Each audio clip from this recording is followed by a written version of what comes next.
En 2018, au cœur de Caracas, des files entières se forment à l'aube devant des supermarchés presque vides. Des mères attendent des heures pour un sac de farine. Des enfants apprennent trop tôt ce que signifie la faim. Selon les chiffres des Nations Unies, des millions de Vénézuéliens sautent des repas chaque jour. La nourriture devient une obsession, la survie une routine. Pendant ce temps, à quelques kilomètres de là, une autre réalité existe, plus discrète, plus silencieuse, celle de la famille du chef de l'État. Nicolás Maduro, président du Venezuela depuis 2013, incarne officiellement la révolution, la défense des plus pauvres, la continuité d'un combat social. Son visage est partout. Ses discours promettent la dignité. Mais derrière cette image, une question dérangeante commence à s'imposer. Que vivaient ces enfants pendant que le pays sombrait dans la pénurie ? Alors que le peuple luttait pour manger une fois par jour, que des hôpitaux manquaient de lait infantile et de médicaments essentiels, les regards se tournent vers ceux que l'on ne voit presque jamais, les fils et les filles du pouvoir. Certains apparaissent brièvement sur des photos officielles, d'autres disparaissent totalement de l'espace public. Aucun ne fait la queue pour du pain. Ce contraste alimente la colère, mais surtout le doute. Le silence est-il une protection, un privilège ou une stratégie ? Car au-delà des slogans politiques, une interrogation demeure, lourde et persistante. Quand un pays a faim, que devient la conscience de ceux qui portent le nom du pouvoir ? Pendant de longues années, Nicolás Maduro a soigneusement façonné son image publique, celle d'un homme issu du peuple, d'un ancien chauffeur de bus devenu président. Dans les discours officiels, cette trajectoire est présentée comme la preuve vivante que la révolution bolivarienne tient ses promesses. Un pouvoir né de la rue, un pouvoir censé rester fidèle aux plus humbles. Lorsqu'il accède à la présidence en 2013, le Venezuela porte encore les traces d'une prospérité passée. Les revenus pétroliers ne se sont pas totalement effondrés. Les programmes sociaux hérités de l'ère Chavez sont maintenus. Les médias d'État diffusent quotidiennement des images d'allocations alimentaires, de logements sociaux inaugurés sous les applaudissements, de foules rassemblées autour du président. L'État se montre protecteur. Le récit est cohérent. La révolution est toujours en marche. Dans cette mise en scène du pouvoir, la famille présidentielle occupe une place particulière, ni centrale ni absente, présente juste ce qu'il faut. Elle apparaît lors de cérémonies officielles, d'hommages nationaux, de commémorations politiques. Jamais dans un cadre frivole, jamais dans l'ostentation. Tout semble calculé pour renforcer l'idée d'une normalité exemplaire. La famille Maduro est présentée comme une famille disciplinée, idéologiquement alignée, discrète, un prolongement naturel du projet politique. À la télévision, aucun signe extérieur de richesse, pas de villa montrée, pas de voyage luxueux relayé. Les images diffusées évoquent la sobriété. Le message est clair. Le pouvoir ne se sert pas, il se sacrifie. Dans les premières années, cette image fonctionne. Une partie de la population accepte l'idée que les proches du président vivent sous les mêmes contraintes que le reste du pays. Le silence autour de leur vie privée est interprété comme une vertu, une preuve de retenue, une manière d'éviter le culte de la personnalité familiale que tant de régimes ont connu avant lui. Pourtant, à mesure que les années passent, une autre réalité commence à apparaître, en marge du discours officiel, une réalité moins visible mais persistante. Dans certains quartiers de Caracas, loin des caméras de la télévision publique, une économie parallèle se développe. Des restaurants restent ouverts malgré les pénuries, des soirées privées continuent à exister.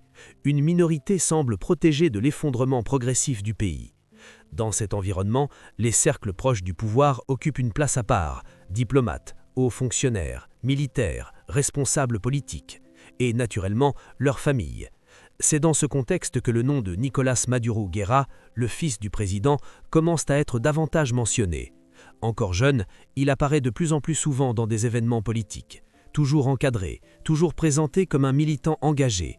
Les médias d'État parlent de lui comme un représentant de la jeunesse révolutionnaire, un symbole de continuité, un héritier idéologique, non pas par le sang, mais par la conviction. À une époque où des milliers de jeunes quittent le pays faute d'avenir, cette ascension intrigue. Maduro Guerra ne s'exile pas, il ne disparaît pas, il s'inscrit dans les structures du pouvoir. Officiellement, il ne s'agit pas de privilège, mais d'engagement, d'un choix personnel au service de la nation. Mais pour une partie croissante de la population, cette distinction devient difficile à accepter. Le contraste s'installe lentement, comme une fissure dans le récit, une dissonance entre le message et l'expérience vécue. Et dans l'esprit de nombreux citoyens, une question commence à prendre forme. Si le pouvoir exige l'effort de tous, alors ceux qui en sont les plus proches doivent-ils être exemptés? Et si la révolution est faite en nom du peuple, pourquoi le peuple ne reconnaît-il plus sa réalité dans la famille qui incarne ce pouvoir? À ce stade, le vernis tient, encore, l'image résiste, mais derrière elle, une tension silencieuse s'accumule, une tension qui ne tardera pas à trouver un point de rupture. L'année 2016 marque un tournant. Ce qui, jusque-là, pouvait encore être décrit comme une crise économique, devient une urgence humanitaire. Les pénuries ne sont plus ponctuelles, elles s'installent. Le pain disparaît des rayons. Le lait devient un produit rare. Les médicaments essentiels cessent d'arriver dans les hôpitaux publics. Dans les quartiers populaires, la faim n'est plus une abstraction. Elle s'inscrit dans les corps. Les témoignages se multiplient. Des mères expliquent qu'elles mangent moins pour nourrir leurs enfants. Des familles sautent un repas sur deux. Dans certaines écoles, les enseignants constatent que les élèves s'endorment en classe, le ventre vide. Les chiffres confirment ce que les rues montrent déjà. La perte de poids devient massive. Les ONG parlent de survie quotidienne. À Caracas, les files d'attente s'allongent dès l'aube. Des centaines de personnes patientent devant des magasins vides, dans l'espoir d'une livraison incertaine. Les sacs de nourriture subventionnés, distribués de manière irrégulière, deviennent une monnaie politique. Recevoir à manger n'est plus un droit, mais une faveur. Et dans ce paysage de pénurie, la colère commence à s'exprimer. Les manifestations éclatent, d'abord locales, puis nationales. Les slogans changent de ton. Il n'est plus seulement question d'économie, mais de dignité. Les protestataires ne réclament pas le luxe, ils demandent à manger, à soigner leurs enfants, à vivre. La réponse du pouvoir est ferme. Les forces de l'ordre interviennent. Les arrestations se multiplient. Le pays se crispe. C'est dans ce contexte que l'attention se déplace, du président vers son entourage, de la politique vers la sphère familiale, car à mesure que la souffrance collective devient visible, toute trace de privilège, réel ou supposé, prend une dimension explosive. Des journalistes étrangers commencent à enquêter. Ils observent ce que les médias officiels ne montrent pas. Dans certains quartiers sécurisés, la vie semble continuer autrement. Des restaurants restent ouverts, des produits importés circulent, une élite se maintient à l'abri du chaos. Et dans cette élite, les familles proches du pouvoir occupent une place centrale. Le nom de Nicolás Maduro Guerra réapparaît alors non plus seulement dans des événements politiques, mais dans des rapports internationaux. En 2017, les États-Unis annoncent des sanctions ciblées contre plusieurs figures du régime, parmi elles le fils du président. L'accusation est grave, implication dans des pratiques de corruption et de détournement de ressources publiques. Pour une partie de la population, cette annonce agit comme une confirmation. Ce qui était ressenti devient formulé. L'idée que le pouvoir protège les siens pendant que le pays s'effondre cesse d'être une rumeur. Elle entre dans le champ du débat international. Maduro Guerra nie toute faute. Le gouvernement dénonce une attaque politique, une ingérence étrangère. Le discours reste le même, mais l'effet symbolique est considérable. Pour la première fois, un enfant du président est officiellement désigné comme acteur d'un système jugé responsable de la crise. Pendant ce temps, la situation intérieure continue de se détériorer. Les hôpitaux manquent d'électricité, les coupures d'eau se multiplient. Des enfants meurent de maladies pourtant évitables. Les images circulent sur les réseaux sociaux, malgré la censure. Des corps trop maigres, des étagères vides, des pleurs silencieux. Face à cela, le contraste devient insoutenable. Les citoyens ne demandent plus seulement des explications économiques, ils s'interrogent sur la morale, sur la responsabilité, et surtout sur le rôle de la famille présidentielle dans ce système. Pourquoi les enfants du pouvoir semblent-ils épargnés? Pourquoi ne les voit-on jamais dans les files d'attente? Pourquoi leur quotidien reste-t-il hors de portée du regard public? Ces questions ne reçoivent pas de réponse officielle. Le silence devient assourdissant. Les autres enfants de Nicolás Maduro Guerra restent invisibles. Aucun communiqué, aucun témoignage, aucun signe de solidarité publique avec la population affamée. Cette absence nourrit l'imaginaire collectif. Dans un pays où chaque foyer est touché, ne pas être vu devient en soi une forme de privilège. L'invisibilité protège, elle empêche l'identification, elle empêche la critique directe. mais elle alimente aussi le soupçon. Les opposants parlent de caste, d'un cercle fermé qui vit dans une réalité parallèle. Les partisans du gouvernement, eux, invoquent la sécurité. Ils affirment que la discrétion est nécessaire pour protéger la famille présidentielle. Mais cette justification peine à convaincre une population qui ne se sent protégée par rien. Les tensions atteignent leur paroxysme en 2018. La faim n'est plus un phénomène marginal.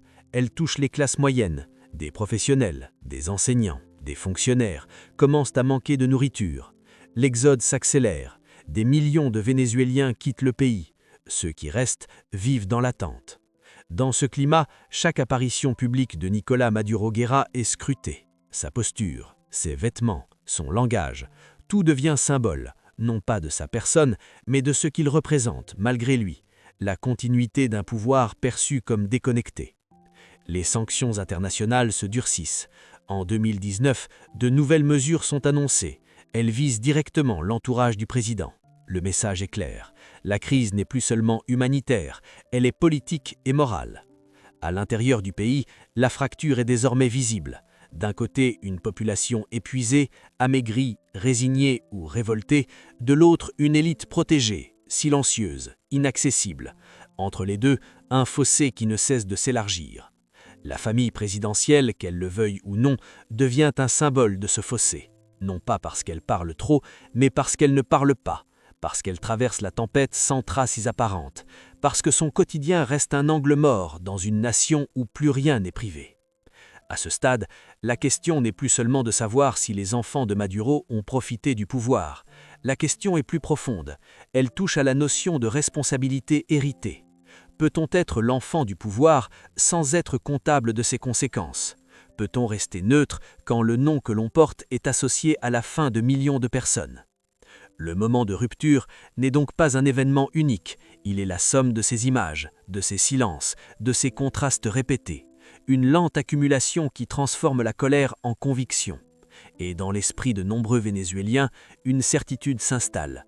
La crise n'a pas seulement révélé l'échec d'un système économique, elle a exposé une fracture morale, une séparation nette entre ceux qui souffrent et ceux qui, par le simple fait d'être proches du pouvoir, semblent vivre hors de la tempête.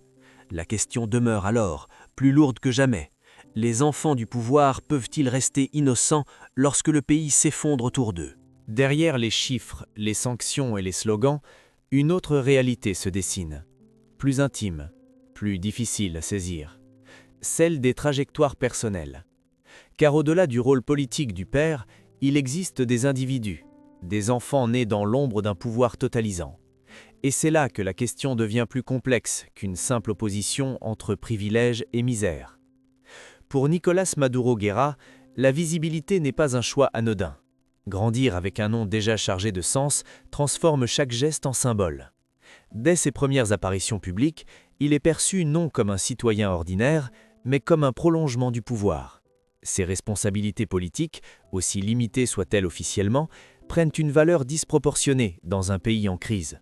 À chaque discours, à chaque déplacement, il incarne malgré lui la continuité d'un système que beaucoup jugent responsable de la faim. Ses soutiens expliquent qu'il a grandi dans un environnement idéologique intense, façonné par la loyauté et la discipline, qu'il a été préparé à servir l'État, qu'il n'a jamais connu une vie normale. Ses détracteurs rétorquent que cette absence de normalité est précisément le cœur du problème, car pendant que la jeunesse vénézuélienne lutte pour survivre ou s'exile, lui demeure au centre des cercles décisionnels. Pourtant, réduire la situation à une figure unique serait une simplification. Les autres enfants de Nicolás Maduro, presque totalement absents de la scène publique, racontent une autre histoire, celle du retrait, du choix ou de l'obligation de disparaître. Leur silence intrigue, leur invisibilité suscite autant de questions que la surexposition de leurs frères. Dans un pays où la survie est collective, s'effacer devient une stratégie. Se taire, c'est éviter la colère. Ne pas apparaître, c'est ne pas devenir une cible. Mais ce retrait a un prix. Il crée une distance émotionnelle. Il empêche toute identification. Et il renforce l'idée d'un monde séparé, inaccessible, où la souffrance nationale n'entre pas. Des analystes parlent alors de double isolement. D'un côté, une population enfermée dans la pénurie, de l'autre, des enfants de dirigeants enfermés dans une protection constante. Garde, protocole, zone sécurisée. Une vie sous surveillance, certes, mais à l'abri du manque. Cette protection, censée garantir la sécurité, devient un marqueur d'inégalité. Psychologiquement, porter le nom Maduro n'est pas neutre. Il attire la suspicion, il interdit l'anonymat. Chaque silence est interprété, chaque absence devient suspecte. Les enfants du président ne peuvent ni se montrer solidaires sans être accusés de mise en scène, ni rester discrets sans être accusés d'indifférence. Ils évoluent dans un espace étroit où chaque option semble moralement compromise. Des organisations de défense des droits humains soulignent ce paradoxe. Elles rappellent que les enfants de dirigeants ne sont pas juridiquement responsables des décisions de leurs parents. Mais elles notent aussi que lorsque certains d'entre eux occupent des fonctions publiques ou bénéficient d'avantages visibles, la frontière entre héritage familial et responsabilité politique devient floue. La société vénézuélienne, épuisée par des années de crise, ne cherche plus seulement des coupables économiques, elle cherche des repères moraux. Elle veut comprendre comment un pays peut accepter que certains vivent dans une relative stabilité pendant que la majorité lutte pour manger. Et dans cette quête de sens, la famille présidentielle devient un miroir déformé. Il serait faux de dire que tous les enfants du pouvoir profitent activement de la crise, mais il serait tout aussi faux d'ignorer que leur position les place hors de portée des conséquences les plus dures. Ils ne connaissent pas la peur quotidienne de manquer, ils ne voient pas leurs enfants maigrir, ils ne choisissent pas entre se nourrir et se soigner. Cette distance, même involontaire, alimente la fracture. Avec le temps, cette fracture se transforme en récit collectif, un récit où le pouvoir n'est plus seulement accusé d'incompétence, mais d'aveuglement, où la famille du président n'est plus vue comme une cellule privée, mais comme un symbole politique à part entière. Chaque membre, qu'il le veuille ou non, incarne une part du système.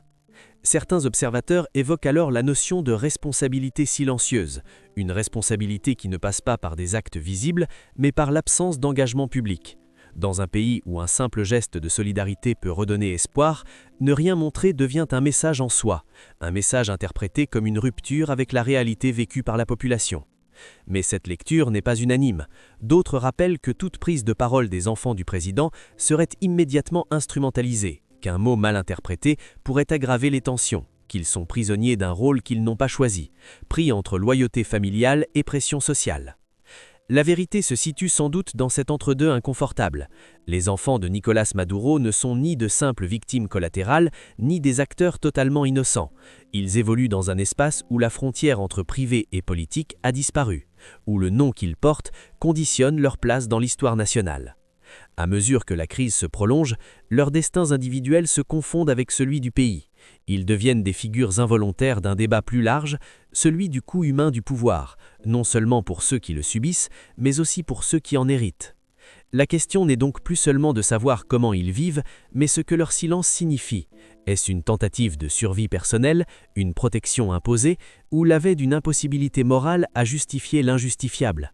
Dans un Venezuela épuisé, chaque absence, chaque non-dit, chaque privilège perçu devient un fragment de vérité, une vérité inconfortable, celle d'un pays où la faim a révélé non seulement une faillite économique, mais une crise profonde du lien entre pouvoir, famille et société. Et c'est précisément cette crise du lien qui prépare le terrain de la dernière interrogation, une interrogation qui dépasse le Venezuela et s'adresse à toutes les sociétés confrontées au même dilemme. Que reste-t-il de l'humanité quand le pouvoir protège ses siens mais laisse le peuple affamé ? Au terme de ce parcours, une évidence s'impose sans jamais se formuler clairement. La faim qui a frappé le Venezuela n'a pas seulement vidé les assiettes, elle a mis à nu les lignes invisibles qui séparent une société. Elle a révélé ce que le discours politique s'efforce souvent de dissimuler, la distance réelle entre ceux qui gouvernent et ceux qui endurent. Dans cette tragédie collective, les enfants de Nicolás Maduro occupent une place singulière. Ils ne sont ni les architectes directs du désastre, ni de simples spectateurs ordinaires. Ils incarnent autre chose, une zone grise, un espace moral inconfortable, où la responsabilité ne se mesure pas uniquement en actes, mais aussi en silence. Car porter le nom du pouvoir dans un pays affamé n'est jamais neutre. Ce nom ouvre des portes, même lorsqu'on prétend ne pas les franchir. Il protège, même lorsqu'on affirme ne rien demander. Et surtout, il place ceux qui le portent dans une position où l'innocence devient presque impossible à prouver. La question centrale n'a jamais été de savoir si les enfants de Maduro ont personnellement causé la crise. Elle est ailleurs. Elle réside dans le contraste. dans le fait que pendant que des millions de familles luttaient pour survivre, eux traversaient la tempête sans en porter visiblement les marques. Pas de maigreur, pas de file d'attente, pas de rupture publique avec un système qui échouait sous les yeux du monde. Ce contraste, répété jour après jour, a fini par devenir un symbole. Non pas parce qu'il était forcément intentionnel, mais parce qu'il était impossible à ignorer. Dans une société où la souffrance est partagée, toute exception devient une provocation silencieuse. Certains diront que les enfants ne choisissent pas leurs parents, c'est vrai. D'autres rappelleront qu'ils vivent sous protection, que leur discrétion est une nécessité sécuritaire, cela aussi est vrai. Mais ces vérités n'effacent pas le malaise, elles n'apaisent pas la question morale qui traverse le pays. Car le Venezuela n'a pas seulement souffert de pénurie, il a souffert d'un sentiment d'abandon, d'avoir été laissé seul face à la faim pendant que ceux qui incarnaient le pouvoir semblaient vivre dans une autre réalité. Et dans ce sentiment d'abandon, chaque silence devient lourd de sens. Les enfants du président auraient-ils pu agir autrement? Probablement pas sans risque. Aurait-on accepté leurs paroles comme sincères? Rien n'est moins sûr. Mais leur absence totale du récit de la souffrance nationale a laissé un vide que la colère, la frustration et la suspicion se sont empressés de remplir. Ainsi, la faim a transformé la famille présidentielle en symbole malgré elle. Un symbole de ce qui arrive lorsque le pouvoir cesse d'être partagé émotionnellement avec le peuple, lorsque la douleur devient asymétrique, lorsque certains noms semblent immunisés contre l'épreuve collective. Cette histoire dépasse largement le cadre du Venezuela. Elle pose une question universelle, une question qui traverse les régimes, les idéologies et les frontières. Que signifie être l'enfant du pouvoir dans un pays en ruine? À partir de quand le silence devient-il une forme de complicité? Et jusqu'où peut-on se réfugier derrière le statut de fils ou de fille pour échapper au regard de l'histoire?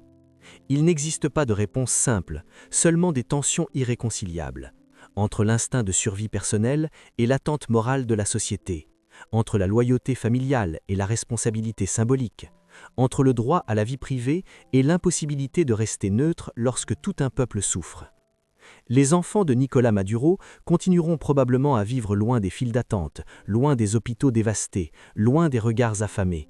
Mais le récit national, lui, n'oubliera pas ce contraste, car la mémoire collective se nourrit autant de ce qui est montré que de ce qui est caché. Au final, ce n'est peut-être pas la richesse réelle ou supposée qui condamne le plus, c'est la distance émotionnelle, la distance morale. Celle qui s'installe lorsque le pouvoir protège ses siens, mais ne parvient plus à protéger le peuple. Et la question posée au début demeure, intacte, presque douloureuse dans sa simplicité. Quand un pays a faim, que vaut le silence de ceux qui portent le nom du pouvoir? Il n'existe pas de conclusion définitive, seulement une certitude fragile. Dans l'histoire des nations, la faim laisse des cicatrices durables, et les noms associés à cette période, qu'ils l'aient voulu ou non, resteront à jamais liés à cette mémoire. Car parfois, hériter d'un nom n'est pas un privilège, c'est un fardeau, un poids que ni le silence, ni la discrétion, ni même le temps ne parviennent totalement à effacer.